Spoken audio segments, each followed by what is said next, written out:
Shabbat Shalom otra vez. No nos cansemos, ¿verdad?, de decir Shabbat Shalom, porque cada vez que lo decimos, pues estamos, digamos que desatando bendiciones espirituales, ¿verdad?, de unos para los otros. Cada vez que usamos la palabra Shalom, recordemos, Shalom es mucho más que un saludo. Shalom es realmente una bendición espiritual dirigida de una persona hacia otra. Y Shabbat Shalom pues, es todavía un concepto mucho más profundo, mucho más grande, y pues por eso no nos cansamos de decir Shabbat Shalom. Claro, ¿verdad?, cuando es Shabbat. Que recuerdo la anécdota de una hermana que una vez nos platicó que le estaba compartiendo a algunos familiares de ella acerca de todo este tema del Shabbat, y creo que una sobrina de ella le gustó tanto cómo sonaba el término de Shabbat Shalom que lo usaba todo el tiempo y con todas las personas, y Shabbat Shalom, y Shabbat Shalom, Shabbat Shalom, cualquier día, Shabbat Shalom. Dice, oye, no, es que nada más en Shabbat, es que se oye bien bonito, y Shabbat Shalom. Está bien, pues si se trata de desatar bendiciones, pues hay que desatar, ¿no?, las bendiciones cualquier día. Muy bien, hermanos, hoy nos corresponde estudiar la porción semanal de la Torah que lleva por nombre hebreo Toldot. Toldot, que es traducido como descendencia, o también es traducido como generaciones. Recordemos que la porción semanal de la Torah, llamada Parashá en hebreo, es parte de un ciclo anual de estudio de la Torah.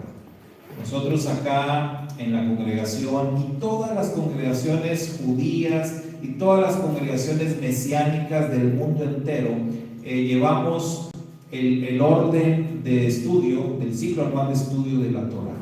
En todo el mundo, en el día de Shabbat, estamos todas las comunidades, tanto judías ortodoxas como judíos mesiánicas y comunidades de raíces hebreas, estamos estudiando siempre los mismos temas, las mismas porciones. ¿Por qué? Porque la Torah fue dividida en 54 porciones.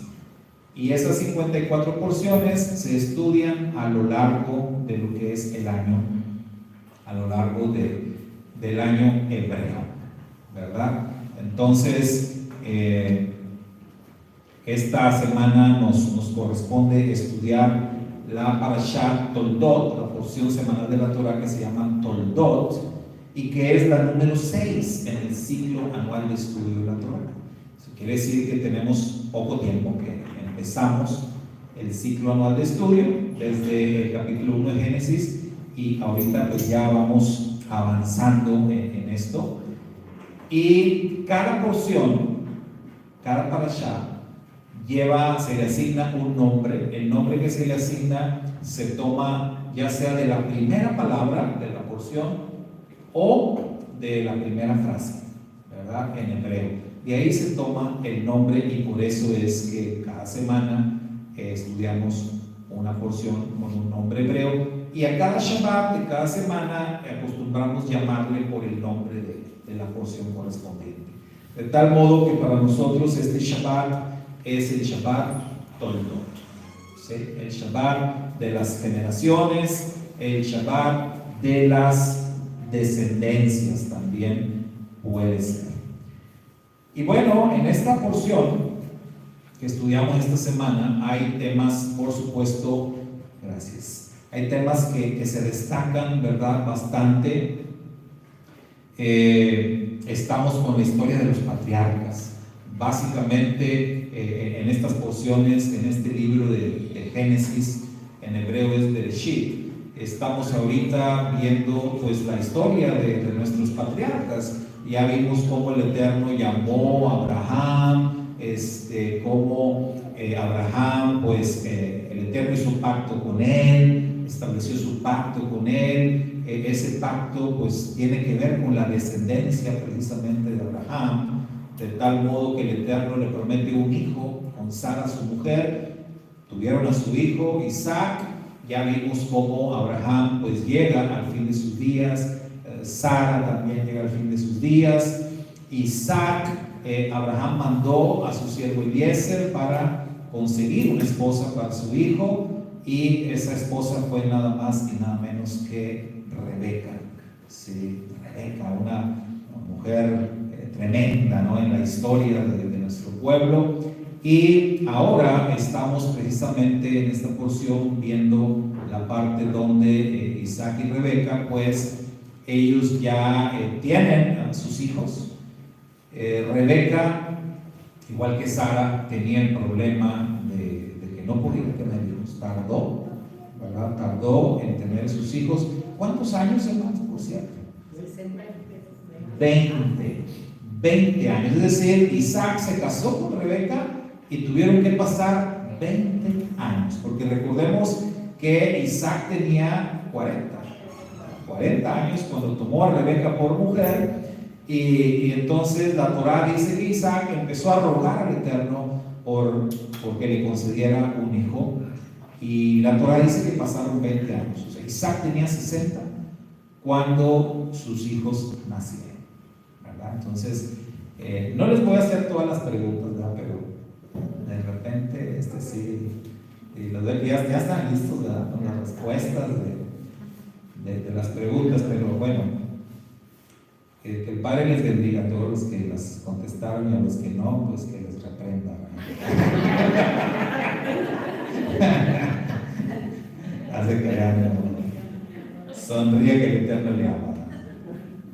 Pero sí les voy a estar así haciendo unas preguntitas de pronto, ¿verdad?, como estas, porque son cosas muy importantes. El hecho de que Rebeca también tuviera ese problema de esterilidad llama la atención, ¿verdad?, que las matriarcas todas pasaron por lo mismo, desde Sara, luego Rebeca, y lo vamos a ver también con las siguientes en la historia. Entonces, en esta porción vemos nosotros que por fin, cuando Rebeca quedó embarazada, se da una situación con ella, ¿verdad? Se da una situación con ella que empieza, digamos, a causarle un problema, una molestia en su embarazo. Y entonces Rebeca acude al Eterno y le pide al Eterno que la ayude, que le muestre, que le revele qué está pasando con ella y con su embarazo. Entonces el Eterno le reveló a Rebeca unas cosas muy, muy interesantes. ¿Recuerdan qué fueron algunas de esas cosas que le reveló? Que serían dos pueblos y que serían separados, el mayor serviría al menor. Muy bien. Entonces, que tenía dos pueblos en su vientre. Entonces, de entrada le dice: hay dos pueblos en tu vientre.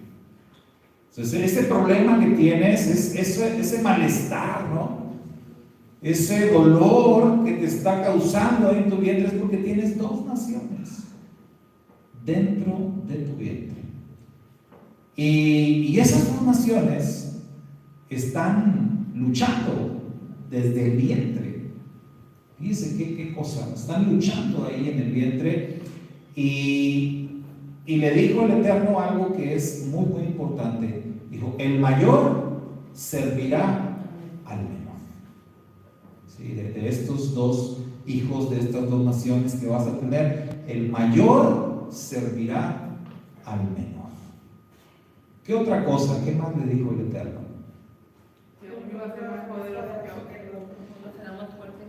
Uno de ellos va a ser más fuerte que el otro, aunque se entiende, los dos serían pueblos, naciones fuertes, pero uno sería más fuerte que el otro.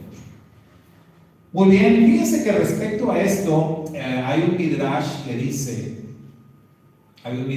dice que cuando Rebeca, embarazada, iba caminando, digamos, ahí por las calles, y si Rebeca pasaba por una escuela donde se enseñaba la Torá, entonces uno de sus hijos, Jacob, sacudía el vientre, se movía como quería, ¿no? Como correr hacia la casa de estudio.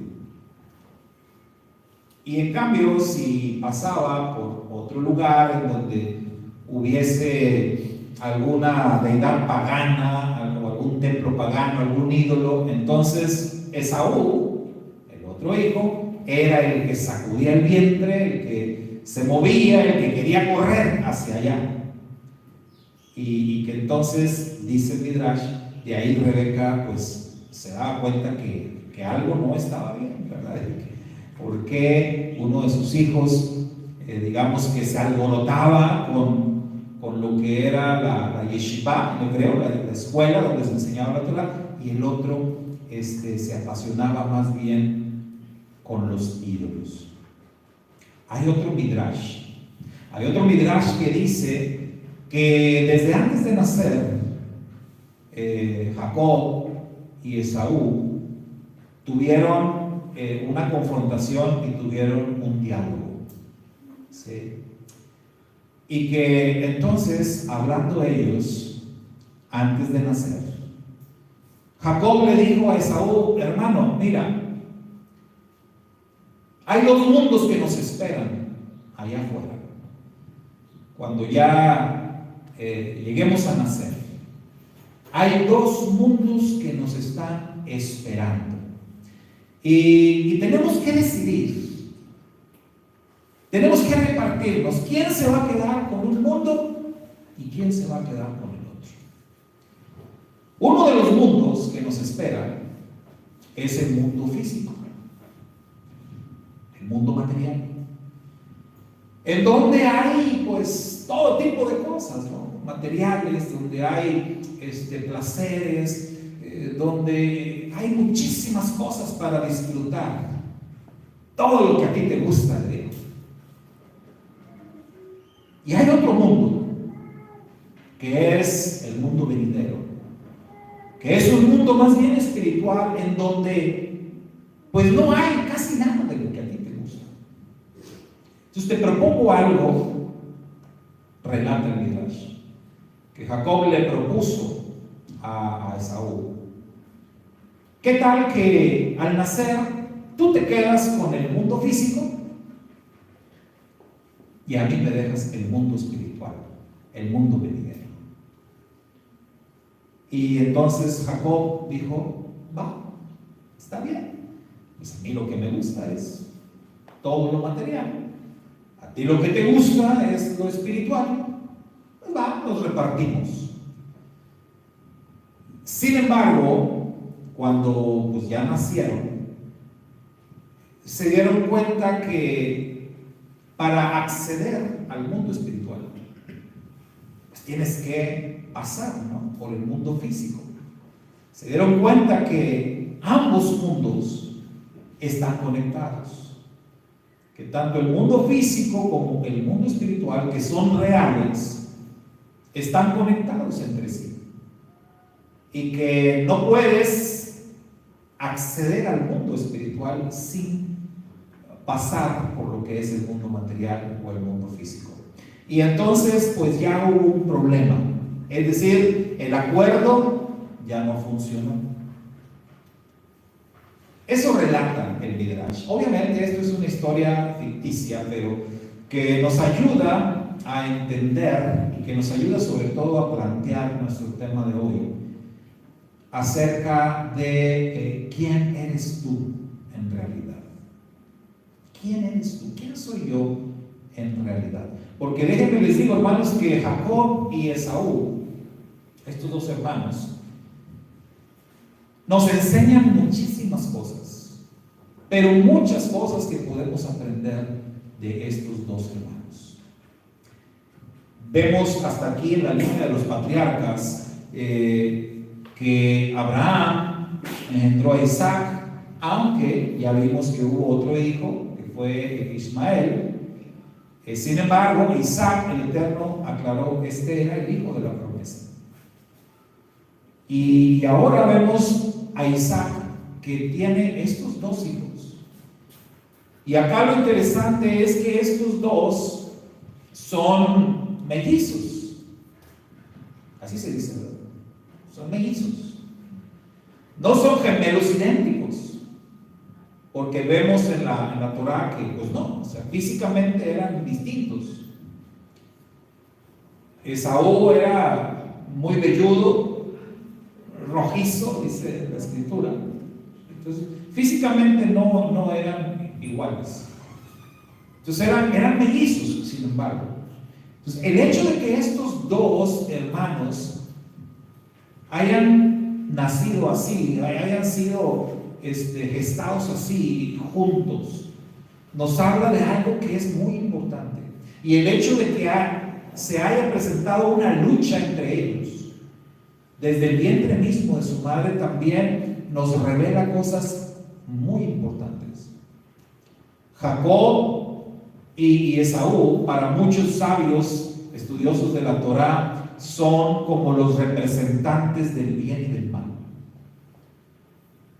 En hebreo se le conoce como Yetzer Hará, a la inclinación al mal, y Yetzer Hatov, a la inclinación al bien. El bien y el mal. Y dicen los sabios que Jacob representa el bien y Esaú representa el mal. Y el hecho de que los dos se hayan formado ahí dentro del vientre de su madre, nos habla y nos recuerda que todas las personas dentro de nosotros tenemos la lucha que tuvo Rebeca. Esa lucha entre el bien y el mal. Esa lucha entre la inclinación a hacer lo bueno y la inclinación a hacer lo malo. Incluso hay algunos que relacionan a Jacob y a Esaú con los dos chivos que se sacrificaban en el Yom Kippur. Recuerda que en el Yom Kippur se seleccionaban dos chivos para presentarlos en el santuario. Se echaban suertes sobre estos dos chivos, y una característica de estos dos animalitos es que tenían que ser prácticamente idénticos. ¿Sí? Tienen que ser así como idénticos ambos. Se echaban suertes, y la suerte de Adonai y la suerte de Azazel. Y sobre aquel sobre el que caía la suerte de Adonai, ese era sacrificado, ese era ofrecido, era el sacrificio. El otro cargaba con los pecados. Le imponían las manos, como que le transferían los pecados del pueblo, y entonces era llevado, ¿no?, a las afueras, al desierto. Y algunos o muchos sabios de Israel conectan el tema de los dos chivos con Jacob y con Esaú. Y dicen, Esaú es Azazel. Esaú es el que carga con los pecados de Israel. O sea, en otras palabras, confirman que Esaú es como el que representa el mal. Hay muchas cosas que se dicen de Esaú. En el judaísmo dicen que Esaú representa o es el Imperio Romano. Si usted lee los escritos de los rabinos judíos de los siglos y siglos, ellos dicen Esaú representa el Imperio Romano. ¿Por qué? Porque el Imperio Romano desciende de la línea de Esaú. Entonces ellos dicen, en ese sentido, Esaú se convierte en ese poderoso imperio, y a la postre, y lo dicen en el judaísmo y lo dicen clara y abiertamente, ellos dicen Esaú hoy es el cristianismo. Ellos dicen así, Esaú es el cristianismo, que está en una lucha constante y de siglos contra el judaísmo. Ambos proceden del mismo tronco, ambos creen en el mismo Dios, ambos tienen el mismo libro como sagrado, pero hay una diferencia importante. Y en el judaísmo van a la Torah y dicen, ¿quién es el de la promesa? Y es Jacob. Y el judaísmo dice, nosotros somos Jacob. El cristianismo es Esaú. Y eso es una postura que tienen ellos respecto a este tema, respecto a este asunto. Y leí en la semana algo, escuchaba algo muy interesante respecto al tema de la gematría. ¿Cuánto les gusta la gematría acá? ¿Sí? Bueno, ¿cuántos saben qué es gematría? Para empezar, algo un poquito, ¿no? Así a grandes rasgos, la gematría es aquellos que se dedican al estudio de los valores de las letras hebreas. ¿Sí? Las letras, los nombres, las palabras hebreas. En el hebreo, en el idioma hebreo, cada letra tiene un valor.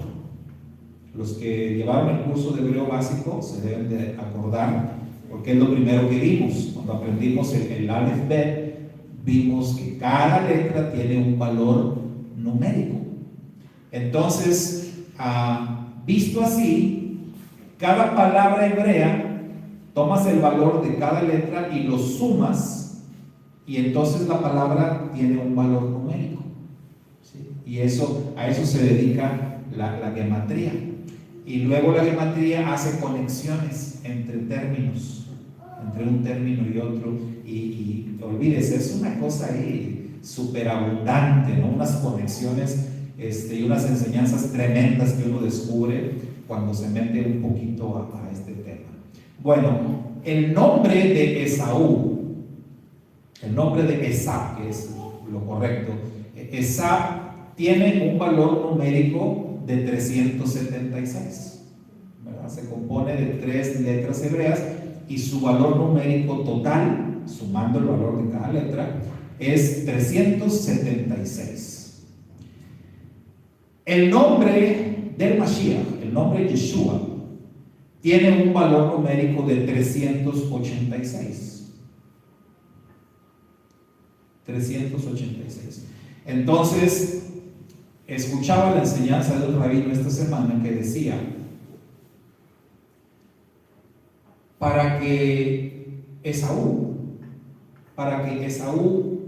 alcance la plenitud o alcance la redención, llegue al Mesías, a Esaú le hacen falta 10. Sí, le faltan 10, porque está en 376 y para alcanzar al Mesías le faltan 10 unidades para 386. Y de ahí el rabino sacaba una serie de enseñanzas, hablaba pues de que al nombre de Esaú se le puede agregar una yud al principio.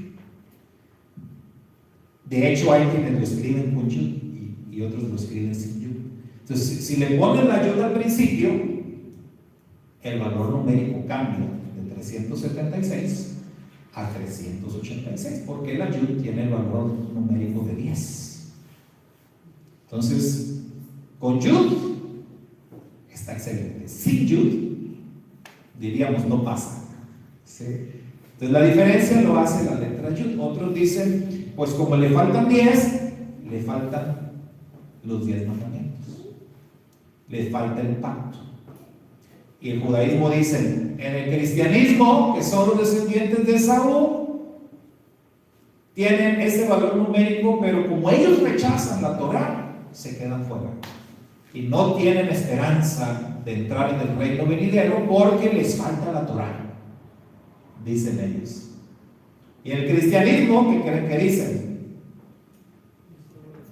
A los judíos les falta Yeshua, entonces se quedan fuera. Y ahí está la lucha, ¿no?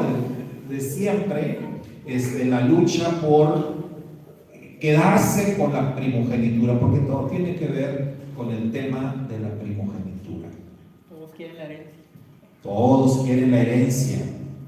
Y en estos últimos días, en estos últimos tiempos, esa lucha por la herencia se va a recrudecer entre los 3 hermanos. Vamos a tener, porque no nada más vamos a tener a Jacob y a Esaú que están peleando, sino que Ismael también va a hacer su pelea. Y en estos tiempos finales, mire, vamos a ver como que una campal entre estos tres hermanos en la lucha por la herencia, en la lucha por la primogenitura, porque de eso es de lo que se trata todo, y esto se va a poner al rojo vivo, ¿verdad?, en los últimos tiempos. Todo es cuestión de que uno identifique quién es quién. Y si, como los judíos dicen, el cristianismo es Esaú, bueno, ahí ya está identificado uno de los protagonistas. Y si Jacob son el judaísmo, ahí está el otro. Pero ¿quién es Ismael? Y concretamente el Islam.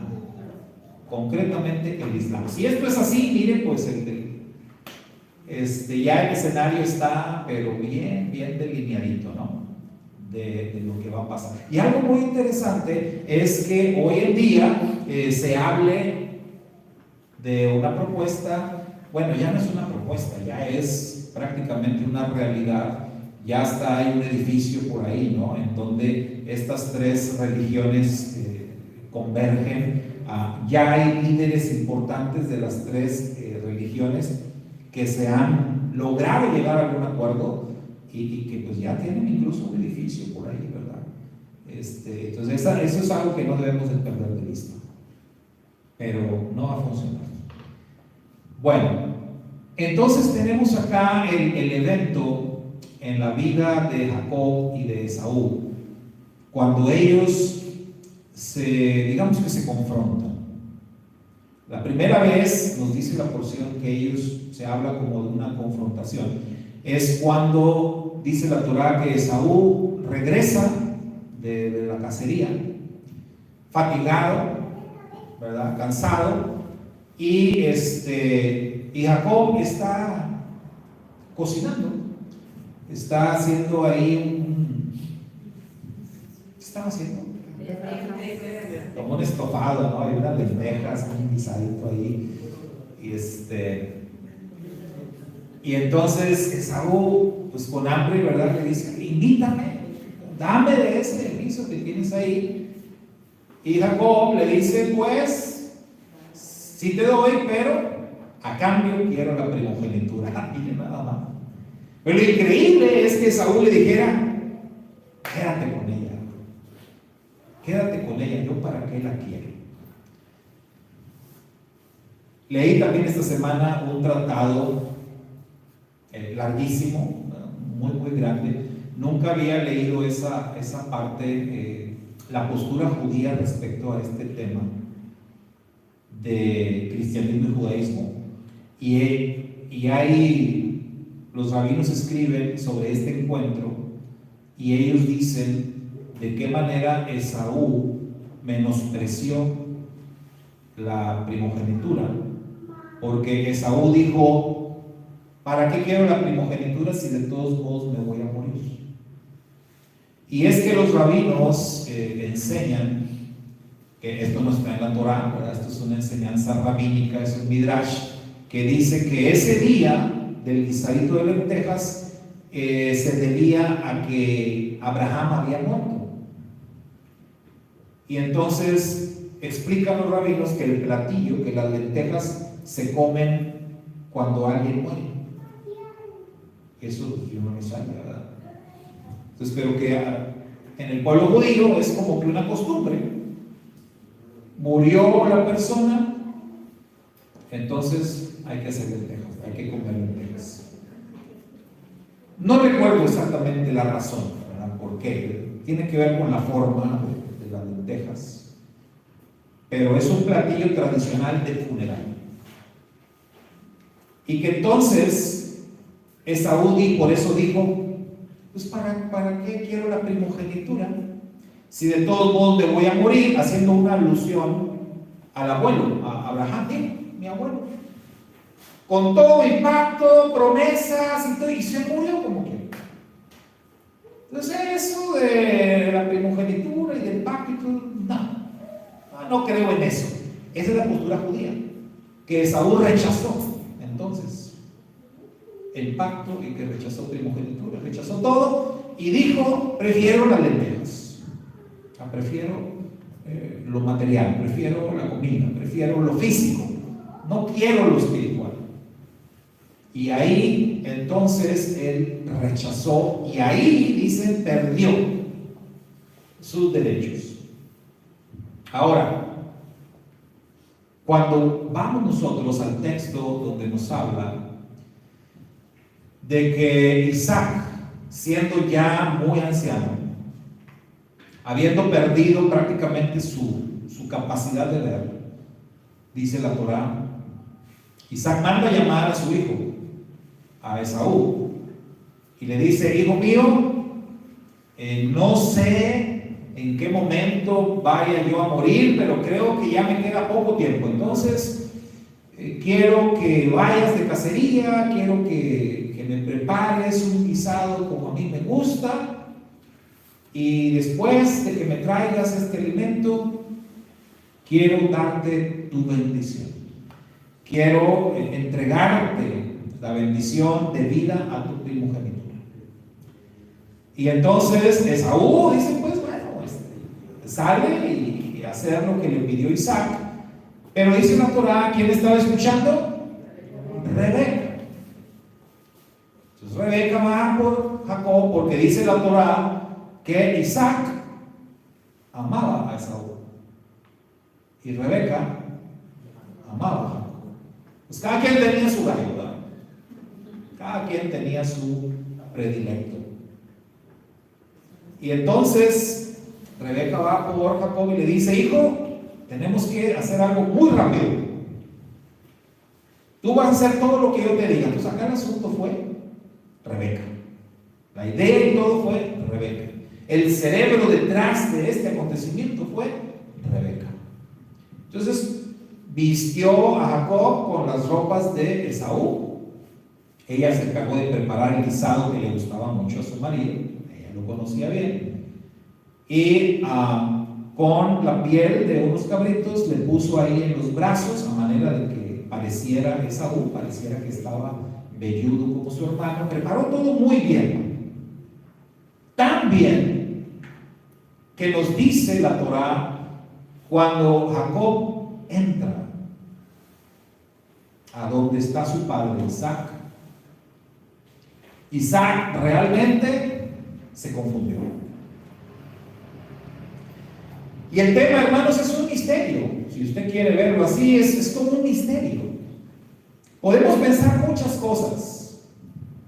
¿Será que Isaac realmente no se dio cuenta que era Jacob suplantando a Esaú? Y si sí se dio cuenta, entonces ¿por qué le dio la bendición? ¿Será que realmente Isaac fue engañado? ¿Y sí se quedó con la idea de que Jacob era Esaú? Entonces hay muchas cosas que podemos pensar y que nos llevan a este título, ¿no? ¿Quién eres tú en realidad?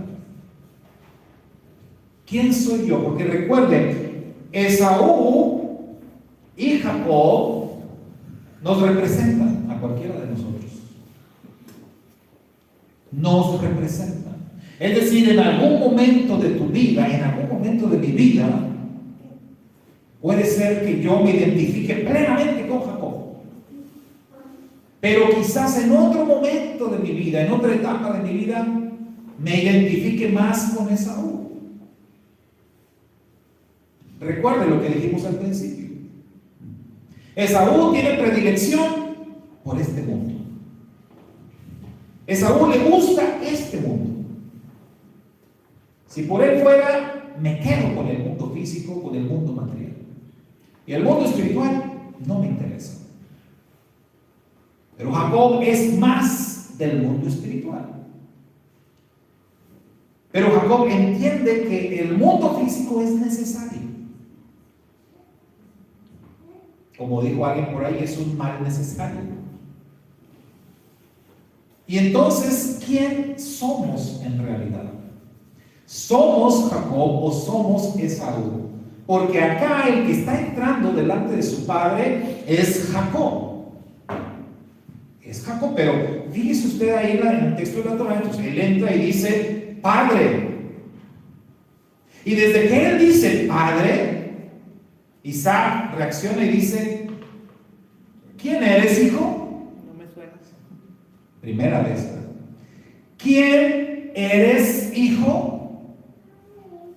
Y Jacob, que es Jacob, le dice: yo soy Esaú, tu hijo. Entonces Isaac: ¿estás seguro que eres Esaú, mi hijo? Sí, padre, yo soy Esaú. Isaac no cree que es Esaú. ¿Cómo es que regresaste tan pronto de la cacería, hijo mío? Dice la respuesta de Jacob, que en ese momento no es Jacob, es Esaú. Él dice que es Esaú y reafirma que es Esaú. Adonai tu Elohim, le dice. Adonai tu Elohim me puso la presa delante de mí, rapidito me la puso. Por eso es que regresé tan rápido. Isaac no está seguro de nada, está confundido. ¿Es Jacob o es Esaú? Porque sabe que a la vez Isaac no puede creer que su hijo Jacob, el bien portado Jacob, disculpe la expresión, pero el santurrón de Jacob, se esté atreviendo a hacer algo así. Isaac no puede creerlo, y por eso es que hay un conflicto en la mente de Isaac. Suena como Jacob. Acércate, hijo mío, le dice. Acércate. Entonces pasan ahí varias cosas. Isaac oyó, Isaac tocó. Acércate para tocarte. Isaac olió, y olió con fuerza. Jacob traía la ropa de Esaú, olía a Esaú. Isaac tuvo dudas. Incluso hay una parte en la Torá cuando Isaac dice: la voz es la voz de Jacob, pero las manos son las manos de Esaú. Y decíamos en una reflexión semanal que esto de la voz y de las manos representa lo interior y lo exterior. La voz es el hombre interior, las manos es el hombre exterior. Y entonces Jacob es representado con la voz, el hombre interior, el hombre espiritual. Esaú es el exterior, representado por las manos, el que le gusta, ya dijimos, lo material, lo físico. Entonces Isaac dice: pues la voz es la voz de Jacob, las manos son las manos de Esaú. Pero lo que vino a convencer, por así decir, a Isaac fue el olor. Cuando él olió a su hijo, él dijo: este es el aroma de mi hijo, este es el aroma de Esaú, así huele a Esaú. Y eso fue lo que lo convenció, el aroma. Esto es muy interesante, ¿no? Porque muchas veces cuando nosotros oramos utilizamos palabras como diciendo: que suba delante del Eterno con un olor grato nuestra alabanza, o que nuestras acciones, ¿verdad?, asciendan hasta el trono. Se fija que usamos mucho esos términos, como señalando que lo más importante es el aroma. El aroma, ¿no? Finalmente lo que decidió el asunto acá fue el aroma. O sea, ¿a qué hueles? Y para Isaac dijo, este huele a Esaú, entonces es Esaú. Aunque la voz, fíjese bien, aunque la voz sea la voz de Jacob. O sea, aunque hay un hombre interior ahí, aunque hay un hombre espiritual ahí, las manos y el aroma terminaron por apagar al hombre interior. Si lo vemos de esta manera. Es interesante el concepto judío acerca de la redención. Todas las religiones hablan de redención. Todas las religiones hablan de salvación, que es la otra palabra.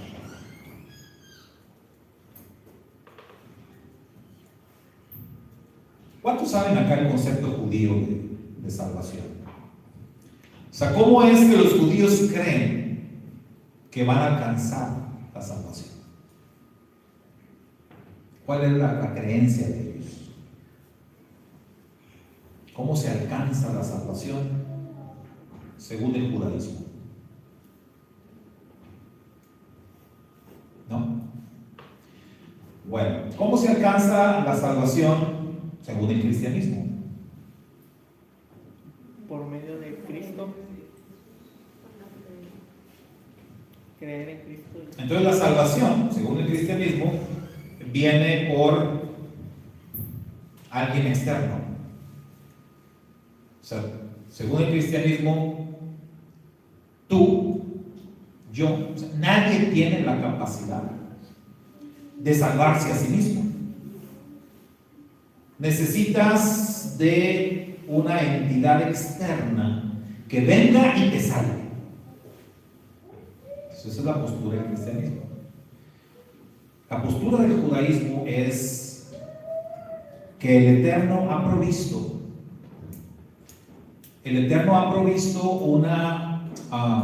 un medio de redención, que es la Torah. Pero que cada individuo tiene que procurar su salvación a través de la obediencia a los mandamientos. Y que entonces cada vez que tú estás obedeciendo un mandamiento, estás dando un paso firme hacia tu propia redención. En otras palabras, el judaísmo cree que cada individuo va forjando su propia salvación a través de la obediencia a los mandamientos de la Torah. De hecho, en la siguiente porción que vamos a estudiar, en donde vamos a ver el legendario tema de la escalera de Jacob, ellos encuentran esta base y ven precisamente esa conexión entre el cielo y la tierra, entre el mundo físico y el mundo espiritual, y la escalera representando a la Torah. Pero para el cristianismo, la escalera representa a Yeshua. Y en realidad es lo mismo, porque Yeshua es la Torah viviente. Entonces no hay diferencia, pero bueno, ¿cómo hacemos que un grupo y otro entiendan? Porque nosotros somos como que un tercer grupo, ¿no? Un inter entre los dos. Estamos entre el judaísmo y el cristianismo. Nosotros tenemos creencias judías, pero tenemos creencias cristianas. Y somos como que La oveja negra. un híbrido. Y ni los judíos nos quieren, ni los cristianos tampoco. Pero según nosotros somos los que estamos correctos. Porque para nosotros la escalera es la Torah, es Yeshua. Yeshua es la Torah viviente y no le encontramos falla. Y entonces la redención sí es a través de la Torah y sí es a través de Yeshua. Porque no son cosas distintas. Sin embargo, para un cristiano, por ejemplo, una persona que nunca ha escuchado el nombre de Jesús, esa persona no tiene esperanza de salvación. Y si tú te mueres sin escuchar el Evangelio, y tú te mueres sin confesar a Jesús como tu Salvador, estás frito. Vas a arder en el infierno. Esa es la postura cristiana. Para nosotros no es así.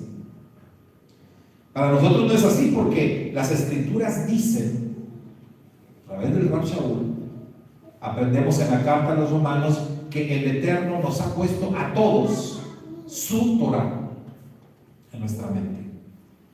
Y la Escritura dice que muchas personas por naturaleza hacen lo que la Torah dice, aún sin conocerla, aún sin leerla, aún sin tener un contacto con ella. Y esto lo hemos platicado, ¿no? Y hemos comprobado que es verdad. Y yo creo que todos hemos conocido personas así. Todos hemos conocido personas honradas, temerosas, personas bien honestas, personas bien derechas, personas que guardan lo que dice la Torah y que nunca han tenido una Biblia en sus manos. Personas que nunca pisaron una iglesia y que sin embargo vivieron vidas así como la Torah dice que tienes que vivir. ¿Por qué? Porque dice la Escritura, por naturaleza lo hicieron, por la Torah escrita en sus mentes. ¿Y qué creen? Dice el Rab Shaul ahí en la carta a los romanos, que esas personas tienen entrada al mundo venidero y nunca escucharon el nombre de Yeshua, ni de Jesús, ni de ninguno, pero obedecieron a la Torah. Y en cambio muchos que escucharon el nombre y que confesaron el nombre y que hasta hicieron milagros en el nombre, van a ser rechazados. Y les va a decir Mashiach, apártense de mí, transgresores de la Torah, yo no los conozco a ustedes. Por eso es tan importante esto, ¿no? ¿Quién eres tú en realidad? ¿Quiénes somos en realidad? Jacob provocó una tremenda confusión a su padre Isaac con ese tema de disfrazarse de su hermano. Entonces Jacob en ese momento era Esaú, era Jacob, eran los dos. Y nosotros nos vemos reflejados en esto que hizo el patriarca. Y nosotros también experimentamos en momentos en nuestra vida una confusión así, que nos lleva a pensar quién soy en realidad. Y si pensamos en el tema de ¿soy salvo o no soy salvo? ¿Será que tengo esperanza de entrar en el mundo venidero o no? En el cristianismo esto se pinta muy fácil, de alguna manera es relativamente fácil. De hecho, la postura cristiana te enseña que si en tu lecho de muerte y después de haber vivido una vida desordenada de pecado, bueno, hasta el peor criminal, si en el último momento agarra la oportunidad y se arrepiente, se va al cielo. Esa es la postura. Claro que nada te garantiza que vayas a tener la oportunidad, ¿verdad? Eso es lo complicado. ¿Sí? Cuenta la historia también un rabino que le dijo a sus discípulos, les voy a dar una lección muy importante y muy valiosa. Ustedes deben arrepentirse, en hebreo hacer teshuvah, ustedes deben arrepentirse en el día de su muerte. Esta es la mejor manera y este es el requisito primordial para entrar en el mundo venidero. ¿Quieres la vida eterna? Arrepiéntete en el día de tu muerte. Sí, dijeron, rabino, pues eso suena bien, pero ¿y cómo le hacemos para saber el día de nuestra muerte? Porque nadie sabe el día que se va a morir. ¿O alguien aquí sí? Porque luego hay personas que no, Dios me reveló. Aunque usted no lo crea, hay gente que dice, a mí Dios ya me reveló qué día me voy a morir. Hay gente así de atrevida, ¿no? Y los discípulos dijeron, rabino, ¿cómo le hacemos? Si no sabemos el día de nuestra muerte, entonces. Y el rabino aprovechó y le dijo, bueno, pues entonces vayan arrepintiéndose ya, ¿no? Esa era la idea. Si no sabes el día que vas a morir, pues tienes que estar preparado. ¿Cuándo? Todos los días. Todos los días. Porque no sabes. Nadie sabe.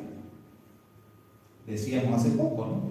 Sales en la mañana, vas al trabajo, besas a tu mujer, tus hijos, nos vemos más tarde, y muchos ya no regresan. Entonces tienes que estar preparado todos los días, porque la muerte es así. Entonces, este tema de hacer teshuvá, este tema del arrepentimiento, este tema de entrar en el mundo venidero, de estar seguro, es un tema bastante complicado. ¿Cómo puedes estar realmente seguro? Platicaba una vez con un querido amigo, pastor también, y llegamos a la conclusión, pues mira, si morimos y si escuchamos un sonido de shofar y abrimos los ojos, en ese momento quiere decir que estamos dentro. Pero solo hasta ese momento.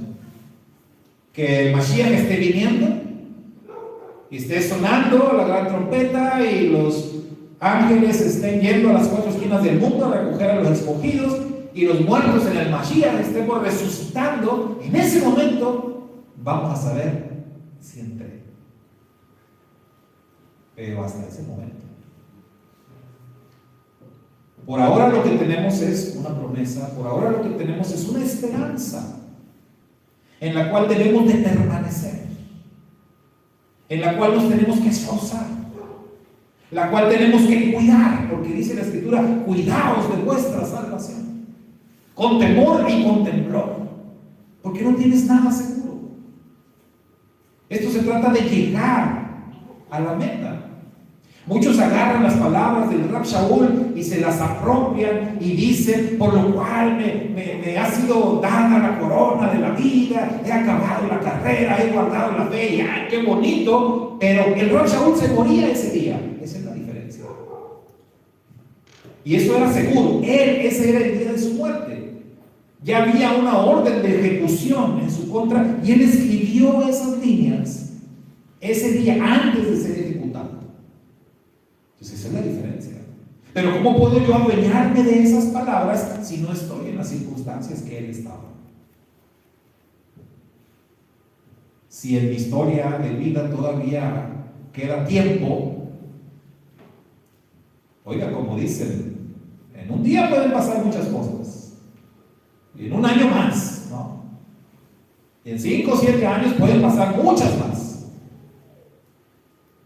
¿Qué nos garantiza que vamos a seguir permaneciendo fieles? Porque eso sí, la Escritura nos dice que tenemos que perseverar hasta el final. Me encanta ese canto, ¿no? De Oseas, hasta el final, dice. Porque de eso se trata. Si me rindo antes del tiempo, lo pierdo todo. Es como los alcohólicos, ¿no? ¿Saben el lema de los alcohólicos? Solo por hoy. Solo por hoy. Hay alcohólicos que se han mantenido limpios 10 años, 15 años, 20 años. Limpios. Adictos a las drogas también. Y es maravilloso, ¿no? Pero no has ganado nada, brother. Tienes que continuar. Tienes que perseverar. Porque saben que trágicamente hay adictos o hay alcohólicos que después de 10, de 15, de 20 o más años de estar victoriosos y estar limpios, caen. Y esto es bien trágico, ¿no? Caen. Y esa caída les cuesta tanto.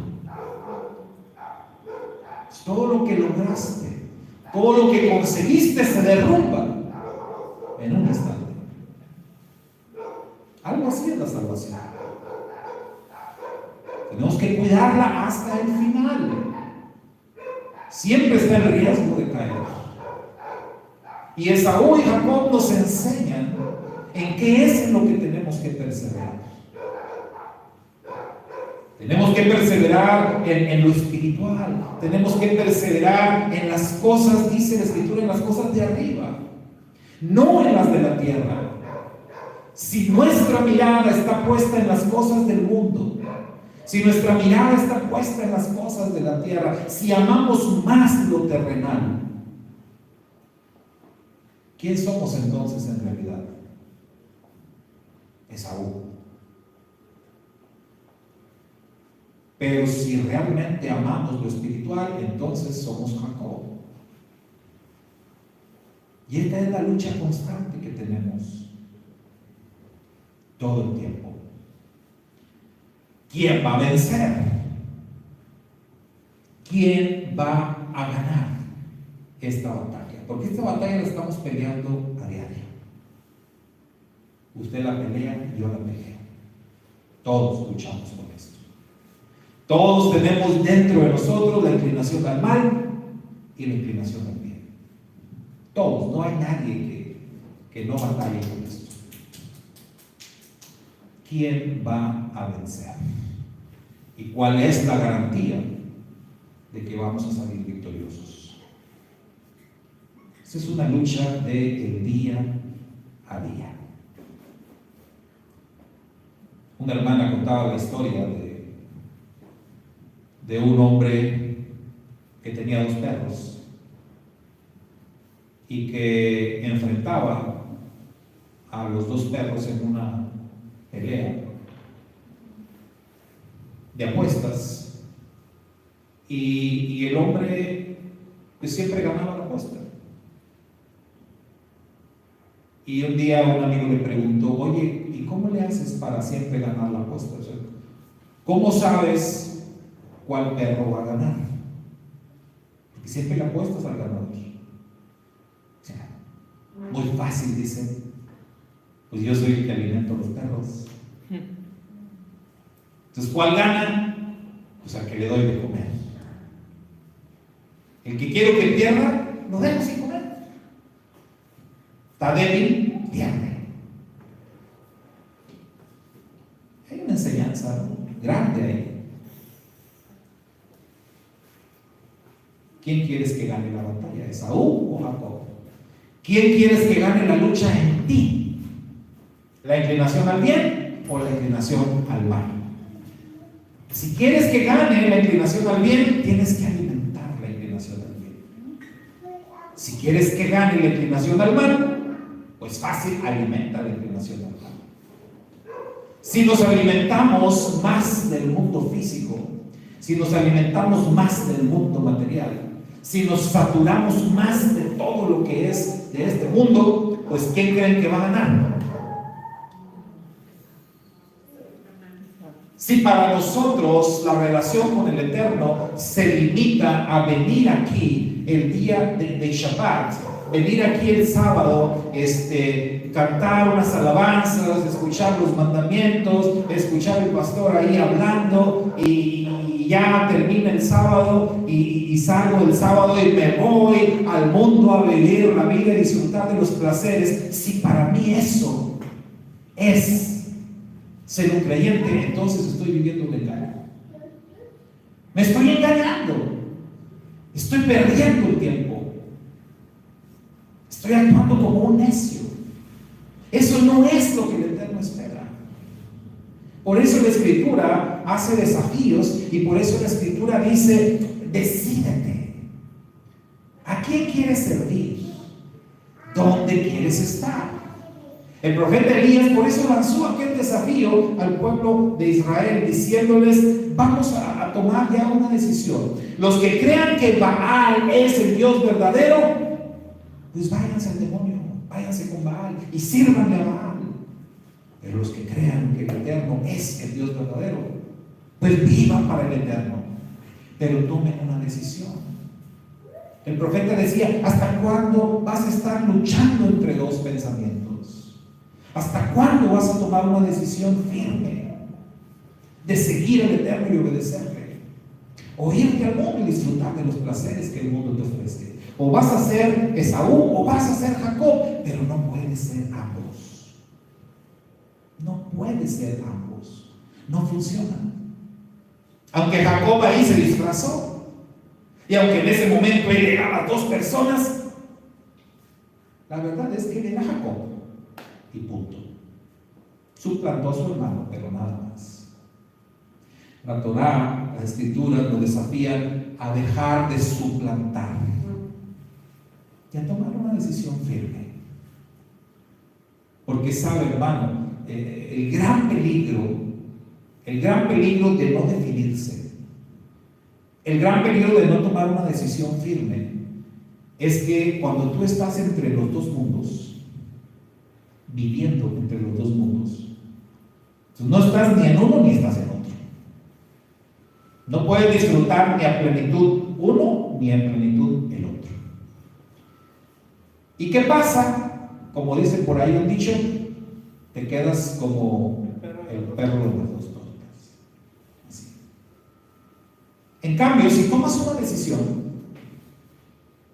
y dices, el mundo es lo mío, está bien, es una buena decisión. Ve y disfruta del mundo.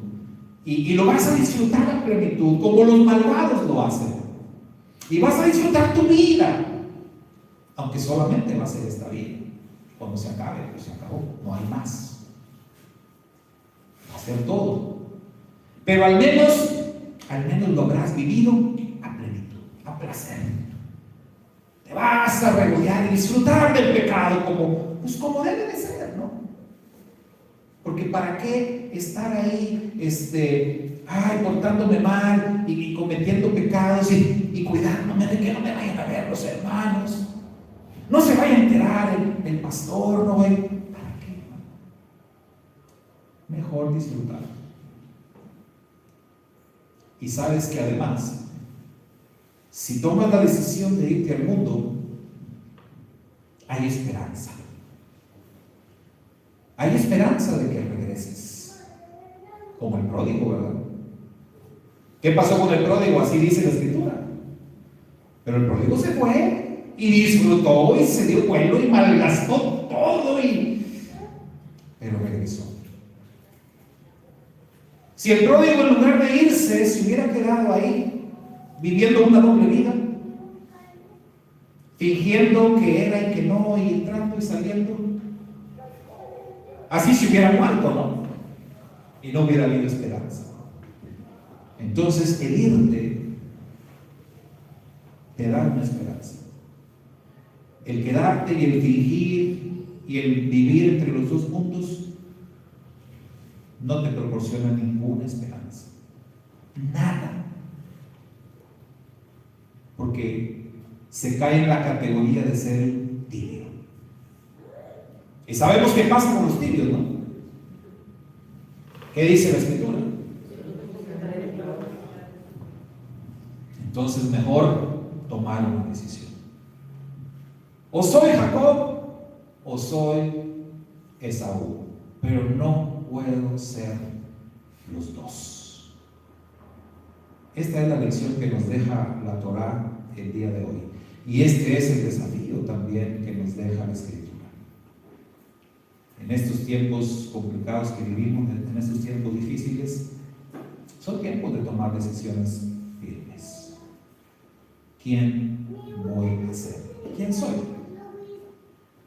Ya vimos que para Esaú hay esperanza. O sea, sí hay esperanza para Esaú. La letra Yod, esa es la esperanza. El pacto, los mandamientos, la obediencia, el arrepentimiento. Pero recordemos, hermanos, ¿qué es el arrepentimiento? Porque eso es muy importante. El hacer teshuvah, el hacer regreso. Cuando una persona se arrepiente, recuerda, hay varios pasos en el arrepentimiento. Número 1, y el más importante de todos, reconozco. Una persona que no reconoce su pecado, que no reconoce su problema, que no reconoce el error, que no reconoce el mal que ha hecho, no tiene esperanza. Porque el primer paso del arrepentimiento es reconozco. ¿Sí? Segundo, confieso. Confieso, porque si tú no confiesas, no hay arrepentimiento. Tienes que reconocer, tienes que confesar. Y confesar es decir lo que he hecho. Tengo que pedir perdón. Tengo que ponerme a cuentas con aquellos a quienes he lastimado, a quienes he ofendido, a quienes he dañado. Esto es parte del arrepentimiento. Tengo que reparar el daño. Si no reparo el daño, no me he arrepentido. Entonces tengo que reparar. Causé daño, voy a reparar. Si no puedo, porque a veces hay daños de veras que no se pueden reparar, ¿qué hago entonces? Compenso. Sé que no puedo reparar lo que hice, pero voy a compensar. ¿Se acuerda del Rav Shaul? El Rav Shaul se sentía así, en deuda. El Rav Shaul decía: con nada te pago, Señor, con nada. Hice mucho daño, hice mucho, me porté muy mal. Sé que no puedo pagar, pero voy a tratar de compensar. Viviendo para ti, gastando mi vida en ti. Me voy a esforzar por pagar esa deuda, que sé que no puedo, pero me voy a esforzar. Y eso es arrepentimiento. Trato de compensar mis ofrendas eterno. Y cierro mi proceso de arrepentimiento con la parte también más importante. No lo vuelvo a hacer. No lo vuelvo a hacer. Si no completo ese proceso, no puedo hablar, no puedo decir que estoy arrepentido. Ese es el proceso completo de alguien que de verdad ha hecho Teshuvah. Y sabe que el arrepentimiento es el primer paso en el camino hacia la redención. Una vez que nos hemos arrepentido, ahí comienza nuestra nueva vida. ¿Sí? Entonces, en ese sentido, ¿dónde estamos parados ahorita? ¿Quiénes somos? ¿Quién eres tú en realidad? Quiere el Eterno que podamos responder a esa pregunta ahí en nuestro interior, cada uno de nosotros. ¿Cómo te sientes el día de hoy? ¿Te sientes hoy como Esaú o te sientes hoy como Jacob? Shabbat Shalom. Shabbat Shalom, y que esta palabra que el Padre nos ha dado el día de hoy traiga de verdad una bendición a nuestras vidas y, como siempre digo, nos empuje a tomar decisiones importantes. Shabbat Shalom. Nos despedimos de nuestros hermanos a la distancia, nuestros hermanos virtuales. Bendiciones para todos, y nosotros acá vamos a concluir con nuestro servicio. Sergio, ¿nos ayudas a despedir la transmisión? Por favor.